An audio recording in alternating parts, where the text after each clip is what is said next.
everybody. So today I'll be reading Olivia and the School Carnival. It says adapted by Tina Gallo based on the screenplay Olivia Runs a Carnival, but it was written by Joe Purdy and illustrated by Guy Wolek. In a few days, our class will be hosting Parents' Night, said Mrs. Hodgenmuller. Let's put our thinking caps on and come up with fun activities for the evening. Harold, do you have any ideas? She asked. We can have a finger painting party. Only you paint with your feet, he said. Thank you, Harold. I will keep that in mind, Mrs. Hodgenmuller said. Anyone else? Olivia, do you have an idea? Mrs. Hodgenmuller asked. I don't know, painting with your feet sounds pretty fun. We could make our own carnival, Olivia said. We could have games and rides and prizes. Olivia's classmates loved her idea, and so did Mrs. Hodgenmuller. What a fantastic idea, she said. And Olivia, I'd love for you to be in charge, with my supervision, of course. Olivia imagined what it would be like to be the ringmaster in a carnival. Step right up, everyone, and come see the best, the biggest, the most fun carnival ever made, Ringmaster Olivia shouted to the excited crowd. The next day at school, Olivia placed her classmates in groups of 3 to make up their own booth or game for the carnival. How is the ring toss game coming along? Olivia asked Francine's group. Oh, sorry, Olivia, Francine said. I decided a ring toss was too boring, so we changed it to a pin the nose on the clown game. Ooh. I like it a lot, Olivia said, but what if you did something like... Olivia leaned in close and whispered so only Francine could hear. What a great idea, Francine said. I guess we'll have to see what it is. Next, Olivia visited Julian's group. She stared at the brightly colored tunnel in front of her and wondered what it was. We call it the roly-twisty tunnel ride, Connor explained. Watch. Julian crawled inside the tunnel and Connor and Daisy rolled it back and forth across the floor. When the ride was over, Julian could barely stand up straight. I'm not so sure about this, Julian said. It makes you kind of dizzy. Whoa! Well, it looks fun to me, Olivia said, but it might be even more fun if you tried. And she whispered so only Daisy, Connor, and Julian could hear. All 3 of them loved Olivia's idea, and they couldn't wait to try it out. Finally, Olivia checked on Harold's group. She saw a frog sitting in the middle of a bunch of toys. So your attraction is the world's largest frog? Olivia asked. Yes, see how it works? He looks pretty big next to these toys, Alexandra explained. Before Olivia could say another word, the frog jumped and sat on Harold's head.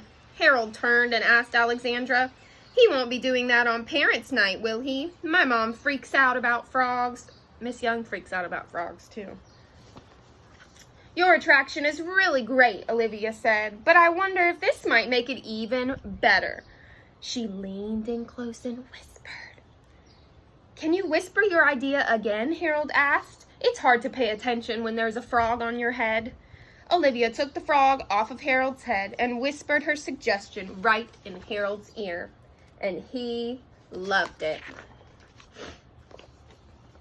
When the class was over, Mrs. Hodgenmuller spoke to Olivia. Olivia, everyone is thrilled with your suggestions, she said. It looks like you're doing an excellent job as carnival director.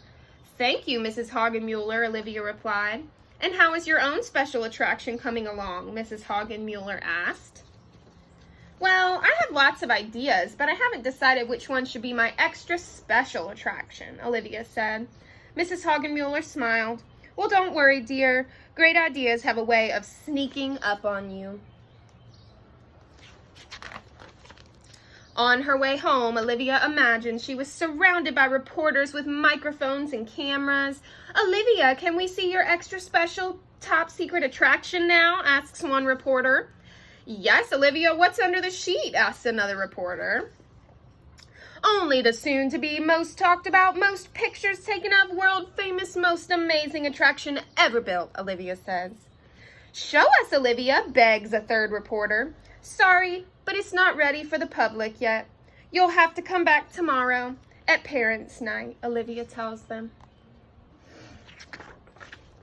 That night, Olivia had told her parents about her project. She showed her dad the sketches she had made of all her ideas. Okay, Dad, here's how my extra special project is going to work. Olivia's father looked at all the sketches carefully. Classic design, very scientific. It pushes, it pulls. You just might need a little help. Olivia's brother, Ian, walked into the living room. He was holding his favorite toy robot. Ian began speaking in a robotic voice. Why don't you ask the boy standing next to you? Ian asked in his best robot voice. Okay, you can help, Olivia said. Ian turned to his parents. See you later, parents of Robot Boy. The big night finally arrived. Mrs. Hagenmuller greeted the parents. Welcome to Parents' Night. Olivia beamed. Thank you, Mrs. Hagenmuller. Folks, follow me to view our first attraction, which was made by Francine, Oscar, and Otto. It's the one, the only, amazing clown beanbag toss. Would someone care to try it? Next, Olivia walked over to what used to be the roly-twisty tunnel ride. Here, we have the beach ball bowling, Olivia announced. All you have to do is throw a ball through the tunnel and out the other side to knock down these bowling pins. Julian, will you please demonstrate? Everybody cheered for Julian's strike. Olivia walked over to the next attraction. And step this way, ladies and gentlemen, and see the most strange animal of all time, the last living dinosaur, the Frogosaurus. Watch it climb up a tall building. Harold stood behind a model of the Empire State Building and let the Frogosaurus go. It hopped up the building and then right on his head again. It's okay, Mom. It doesn't bite, Harold said. And finally, for our last attraction, Olivia said, welcome to Olivia's Spectacular Funhouse. Olivia pointed to the funhouse behind her. I couldn't have done it without my little brother, Ian. Ian peeked his head out from behind a flap in the funhouse. She's right. She couldn't have.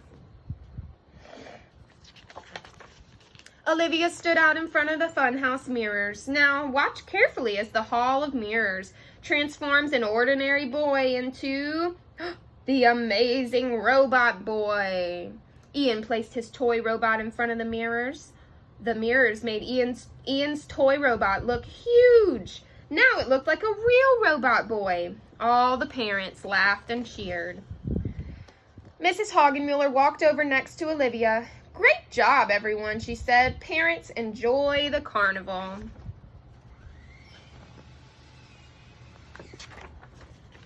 That night, when her mom tucked her into bed, Olivia was very sleepy but very happy. I really want to show you my idea for a carnival booth, Olivia said. Olivia's mom smiled. I would love to look at your idea, Olivia, in the morning. But my idea glows in the dark, so it's really best if we talk about it now, Olivia explained. Your idea will still be there in the morning. Good night, Olivia. Sweet dreams, honey. Good night, Mom. And that is the end. That was a very fun book. Olivia did a lot for her school carnival. I really enjoyed that. That was Olivia and the School Carnival, written by Joe Purdy, illustrated by Guy Wolek. I hope you have a great rest of your day.